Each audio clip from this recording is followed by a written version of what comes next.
আমার প্রিয় শিক্ষার্থীবৃন্দ, হাজী লালমিয়া সিটি কলেজ কর্তৃক আয়োজিত অর্থনীতি বিষয়ের অনলাইন ক্লাসে তোমাদের ভার্চুয়ালি স্বাগতম।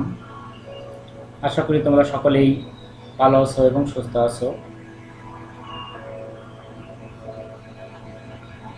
আমি অনুপ কুমার বিশ্বাস, সহকারী অধ্যাপক, অর্থনীতি বিভাগ, হাজী লালমিয়া সিটি কলেজ, গোপালগঞ্জ। শিক্ষার্থীরা, আজকে তোমাদের সাথে আমি আলোচনা করব অর্থনীতি উচ্চ মাধ্যমিক শ্রেণীর একাদশ ও দ্বাদশ শ্রেণীর ছাত্রছাত্রীদের জন্য ডিগ্রি পাস কোর্সের প্রথম বর্ষের ছাত্রছাত্রীদের এবং হিসাব বিজ্ঞান এবং ব্যবস্থাপনা বিভাগের অনার্স প্রথম বর্ষের ছাত্রছাত্রীদের জন্য আজকের ক্লাসটি প্রযোজ্য। আজ আমি তোমাদের সাথে আলোচনা করব basic economics problems and remedies নিয়ে, অর্থাৎ অর্থনীতির মৌলিক যে সমস্যা এবং তার সমাধান নিয়ে আজকে তোমাদের সাথে আলোচনা করব। আজকের পাঠ থেকে তোমরা যা শিখবে তা হলো দুষ্প্রাপ্যতা ও নির্বাচন ধারণা ব্যাখ্যা করতে পারবে এবং এই দুষ্প্রাপ্যতা এবং নির্বাচন সমস্যা থেকে সমাজের যে তিনটি মৌলিক অর্থনৈতিক সমস্যার উদ্ভব ঘটে তার ধারণা তোমরা ব্যাখ্যা করতে পারবে।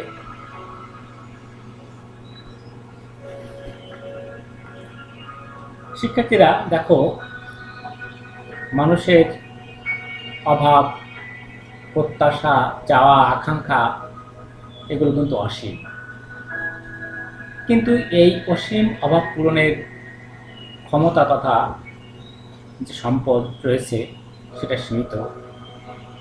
তাই এই সীমিত সম্পদ দিয়ে অসীম অভাব পূরণ করতে গিয়ে প্রথমে দুইটির সমস্যার সম্মুখীন হতে হয়। তার প্রথমটি হচ্ছে দুষ্প্রাপ্যতা। আমরা দুষ্প্রাপ্যতা বলতে কি বুঝি?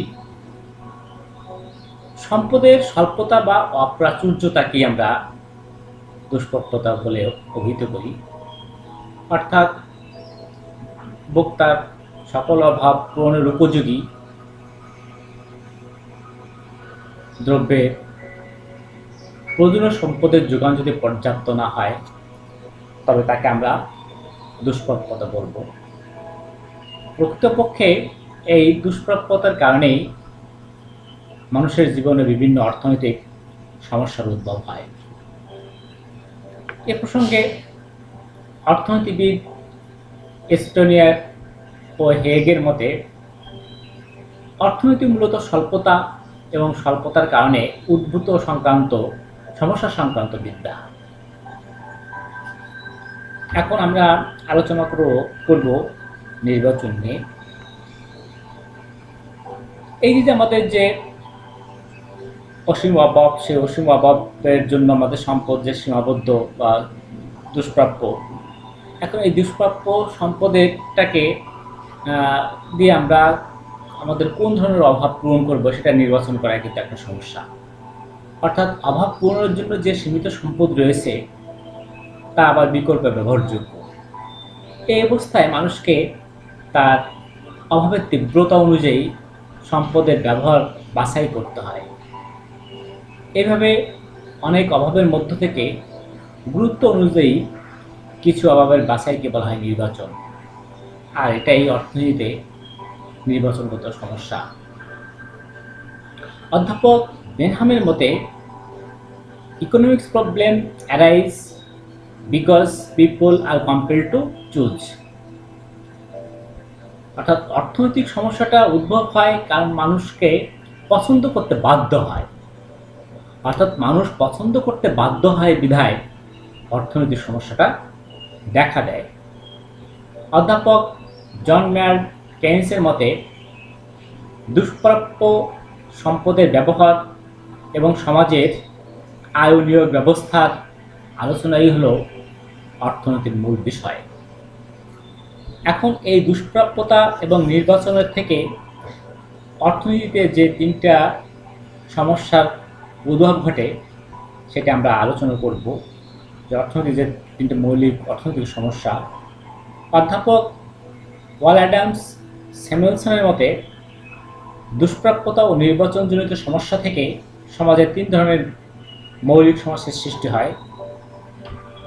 এক হচ্ছে হোয়াট টু প্রডিউস, কী উৎপাদন করা হবে এবং সেই উৎপাদনটা কতটুকুন করা হবে, এটা ডিটারমিন করা একটা অর্থনীতির প্রথম মৌলিক সমস্যা। দ্বিতীয় হচ্ছে হাউ টু প্রডিউস, কীভাবে সেই দ্রব্যটা উৎপাদন করা হবে, এটা হচ্ছে অর্থনীতির দ্বিতীয় মৌলিক সমস্যা। তৃতীয় মৌলিক সমস্যাটা কি, ফর হুম টু প্রডিউস, সেই দ্রব্যটা কার জন্য আমরা উৎপাদন করব, ধনী শ্রেণীর লোকদের জন্য না গরিব শ্রেণীর লোকদের জন্য, বা কোন ধরনের দ্রব্যটা আমরা উৎপাদন করব, সেই উৎপাদিত দ্রব্যটা কে বা কারা ভোগ করবে, সেটা ডিটারমিন করাটা আরেকটি অর্থনৈতিক মৌলিক সমস্যা। এখন আমরা শুরুতে আলোচনা করব কি উৎপাদন করা হবে, হোয়াট টু প্রডিউস।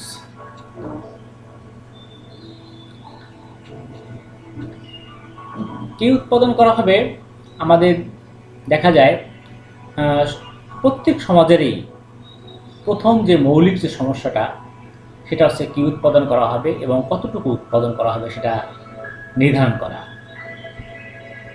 মূলত সম্পদের স্বল্পতার কারণেই এই সমস্যাটার উদ্ভব ঘটে। মানুষের অভাব সময়ের তুলনামূলক গুরুত্ব অনুযায়ী নির্বাচন করতে হয় তাকে কোন দ্রব্যটা সে কি পরিমাণ উৎপাদন করবে, এটা তাকে নির্বাচন করতে হয়। আর এই যে সমস্যাটি কি উৎপাদন করা হবে, এটা আমরা একটি উৎপাদন সম্ভাবনা রেখার সাহায্যে আমরা দেখাবো। আমরা এখানে একটা চিত্রে দেখিয়েছি এই এডি যে রেখাটা, সেই এই এডি রেখাটা, এই রেখাটা হচ্ছে একটা উৎপাদন সম্ভাবনা রেখা। অর্থাৎ উৎপাদন সম্ভাবনা রেখা আমরা পূর্বে ক্লাসে আলোচনা করেছি যে উৎপাদন সম্ভাবনা রেখা হচ্ছে এমন একটি রেখা যে রেখার সাহায্যে একটা দেশের যে সম্পদ আছে এবং চলতি প্রযুক্তি আছে তার সাপেক্ষে দুটি উৎপন্ন দ্রব্যের কি কি সম্ভাব্য সংমিশ্রণ উৎপাদন করা যায় তাকে আমরা উৎপাদন সম্ভাবনা রেখা বলি। এখন একটা সমাজের যে সম্পদ আছে সেই সম্পদের সবটুকুন উপকরণের নিয়োগের মাধ্যমে আমরা এই এডি উৎপাদন সম্ভাবনা রেখার উপরস্থ যে কোনো জিনিস আমরা উৎপাদনটা আমরা নির্ধারণ করতে পারি। আমরা এখানে যে চিত্রে দেখেছি, চিত্রে ভূমি অক্ষে আমরা দেখেছি কৃষিজাত দ্রব্য এবং লম্ব অক্ষে শিল্পজাত দ্রব্য। এখন সমাজে যে সম্পদ আছে সেই এই উৎপাদন সম্ভাবনা রেখা অনুযায়ী সেই সম্পদের সবটুকুন উপকরণ নিয়োগের মাধ্যমে আমরা হয় ও ডি পরিমাণ কৃষিজাত দ্রব্য উৎপাদন করতে পারি, অথবা কি পারি ও এ পরিমাণ শিল্পজাত দ্রব্য উৎপাদন করতে পারি।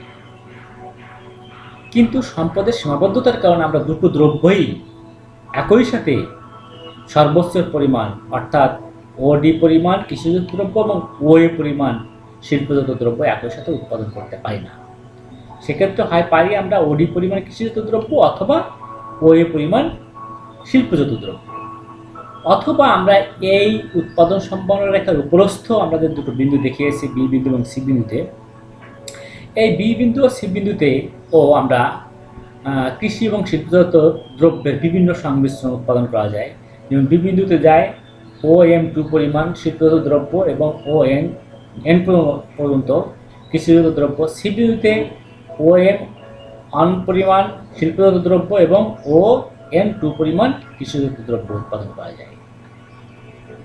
এখন আমরা যদি তুলনা করি বি ও সি বিন্দু অনুযায়ী, সেক্ষেত্রে আমরা কি করি দেখো, দুটো দ্রব্যর শিল্পজাত দ্রব্যের উৎপাদন M2 M1 পরিমাণ হ্রাস করে কৃষিজাত দ্রব্যের N1 N2 পরিমাণ আমরা বৃদ্ধি করতে পারি। এটা আছে বি এবং সি বিন্দু অনুযায়ী সেটা করতে পারি। এখন কোন বিন্দুতে আমরা উৎপাদনটা নির্ধারণ করব সেটি ডিটারমিন করা হচ্ছে অর্থনীতির প্রথম মৌলিক সমস্যা। অর্থাৎ এই উৎপাদন সম্ভাবনা রেখা অনুযায়ী একটা দেশের সমস্ত সম্পদ বা উপকরণের নিয়োগের মাধ্যমে হয় আমরা ডি বিন্দুতে কেবলমাত্র কৃষিজাত দ্রব্য উৎপাদন করতে পারি, অথবা সমস্ত উপকরণের মাধ্যমে সর্বোচ্চ পরিমাণ ও এ পরিমাণ শিল্পজাত দ্রব্য উৎপাদন করতে পারি, অথবা বি ও সি বিন্দুতে শিল্পজাত দ্রব্য এবং কৃষিজাত দ্রব্যের বিভিন্ন সংমিশ্রণ উৎপাদন করতে পারি। সেক্ষেত্রে বি ও সি বিন্দু অনুযায়ী তুলনামূলকভাবে ভিত্তিক যদি সিতে যায় তাহলে কৃষিজাত উৎপাদন হ্রাস করে শিল্পজাত উৎপাদন হ্রাস করে কৃষিজাত উৎপাদন একটু বৃদ্ধি করতে পারি। এখন সমস্যাটা হচ্ছে যেটা, সেটা হচ্ছে আমরা কোন বিন্দুতে উৎপাদন নির্ধারণ করব, এ বিন্দুতে করবো, বি বিন্দুতে করবো, না সি বিন্দুতে করবো, না ডি বিন্দুতে করবো। এটা ডিটারমিন করা হচ্ছে অর্থনীতির প্রথম মৌলিক সমস্যাটা। শিক্ষার্থীরা, আশা করি তোমরা প্রথম যে মৌলিক সমস্যাটি কি উৎপাদন করা হবে অর্থ প্রডিউস সেটা তোমরা বুঝতে পেরেছ। এখন আমরা আলোচনা করব কিভাবে উৎপাদন করা হবে। এখন আমরা কোনো একটা দ্রব্য উৎপাদনের সিদ্ধান্ত আমরা গ্রহণ করলাম, ওখান থেকে এ বিন্দু করি, বি বিন্দু করি বা সি বিন্দু করি, বা সমাজে আমরা যে কোনো একটা দ্রব্য উৎপাদন করার সিদ্ধান্ত নিলাম। এখন সেই দ্রব্যটা আমরা কোন পদ্ধতিতে উৎপাদন করব? এখানে উৎপাদন পদ্ধতি দুটো আছে, একটা হচ্ছে শ্রমনির্ভর উৎপাদন পদ্ধতি, লেবার ইন্টেন্সিভ মেথড, আর একটা আছে ক্যাপিটাল ইন্টেন্সিভ মেথড। আমি কোন পদ্ধতিতে উৎপাদনটা নির্ধারণ করব সেটা নির্ধারণ করাইটা হচ্ছে অর্থনীতিতে দ্বিতীয় গুরুত্বপূর্ণ বা মৌলিক সমস্যা। অর্থাৎ প্রত্যেক সমাজেই দ্বিতীয় মৌলিক সমস্যাটা হচ্ছে কি উৎপাদন করা হবে। এর সমস্যাটার মূল কথা হলো একই পরিমাণ দ্রব্য বিভিন্ন উৎপাদন পদ্ধতিতে উৎপাদন করা যায়, যেটা আমরা বললাম যে যথা কি শ্রমনির্ভর উৎপাদন কৌশল, অর্থাৎ বেশি শ্রম কম মূলধন, এটা হচ্ছে শ্রমনির্ভর উৎপাদন কৌশল বা ক্যাপিটাল লেবার ইন্টেন্সিভ মেথড, অথবা অপেক্ষাকৃত বেশি মূলধন কম শ্রম, এটা হচ্ছে মূলধন নির্ভর উৎপাদন কৌশল, অর্থাৎ মূলধন বেশি শ্রম কম, এটা হচ্ছে লেবার ইন্টেন্সিভ মেথড। এখন কোন পদ্ধতিতে আমরা উৎপাদনটা নির্ধারণ করব, এটা নির্ধারণ করা এটাই হচ্ছে অর্থনীতির মৌলিক সমস্যা। এখন কোন ধরনের উৎপাদন কৌশলটা আমরা নির্ধারণ করতে হবে তা নির্ভর করে কি পরিমাণ এবং কোন ধরনের উপকরণ সমাজে অধিক পরিমাণ আছে তার প্রেক্ষিতে, এবং এই বিষয়টি আমরা একটি সম উৎপাদন রেখার সাহায্যে আমরা ব্যাখ্যা করতে পারি। আমরা যদি চিত্র দেখে লক্ষ্য করি, এখানে আইকিউ যে রেখাটা আমরা দেখিয়েছি, এই আইকিউ রেখাটা হচ্ছে তোমার সম উৎপাদন রেখা। এই আইকিউ সম উৎপাদন রেখার উপরস্থ প্রত্যেকটা বিন্দুতে উৎপাদনের পরিমাণ সমান। অর্থাৎ এখানে আমরা দুটো বিন্দু দেখেছি, এ বিন্দু এবং বি বিন্দু।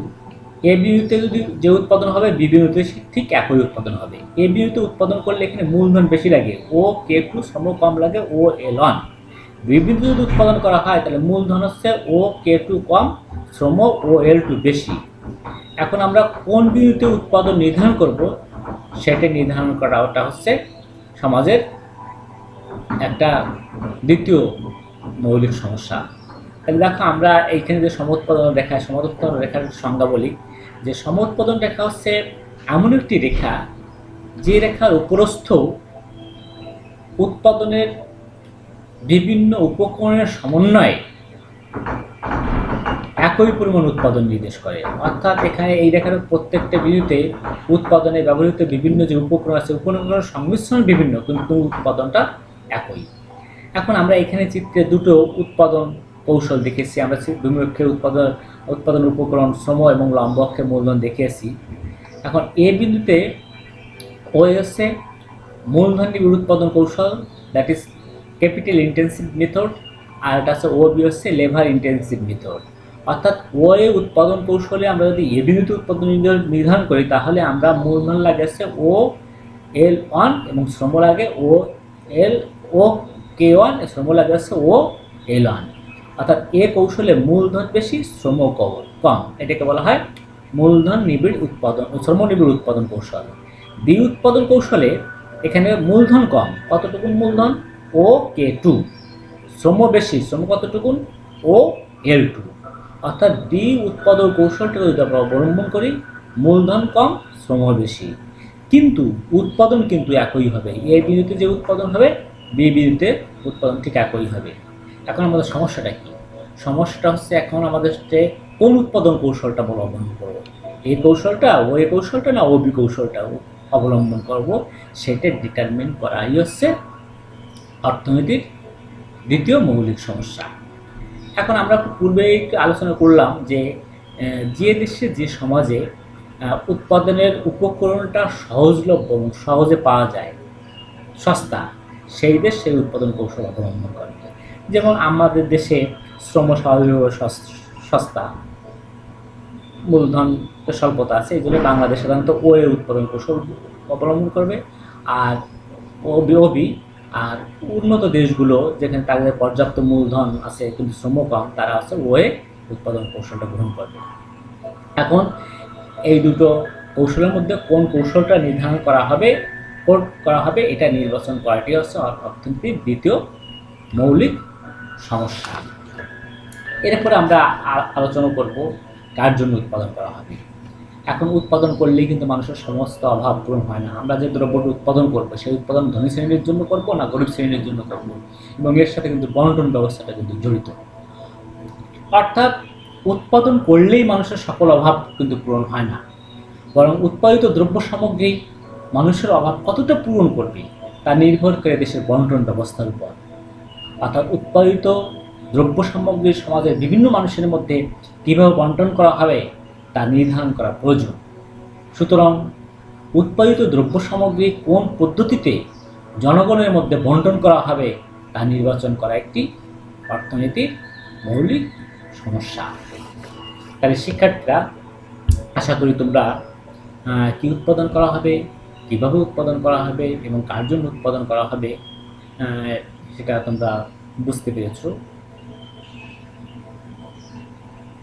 এখন তোমাদের আমি বাড়ির কাজ দেব। আমরা এখানে এই যে অর্থনীতির যে মৌলিক তিনটি সমস্যা, কি উৎপাদন করা হবে, কীভাবে উৎপাদন করা হবে এবং তার কার জন্য উৎপাদন করা হবে, এর কারণে যে সমস্ত অর্থনীতির মৌলিক সমস্যাটা যে উদ্ভব হচ্ছে, সেই মৌলিক সমস্যাটা বিভিন্ন যে অর্থনৈতিক ব্যবস্থা আছে, গণতান্ত্রিক অর্থ ব্যবস্থা, সমাজতান্ত্রিক অর্থ ব্যবস্থা, মিশ্র অর্থ ব্যবস্থা, কোন অর্থ ব্যবস্থায় এই মৌলিক সমস্যাটা কীভাবে সমাধান করা হবে সেটা ডিটারমিন করা একটি, আর একটা কীভাবে মৌলিক সমস্যাটা সমাধান করা হয় সেই সমাধানটা তোমরা লিখে আনবে।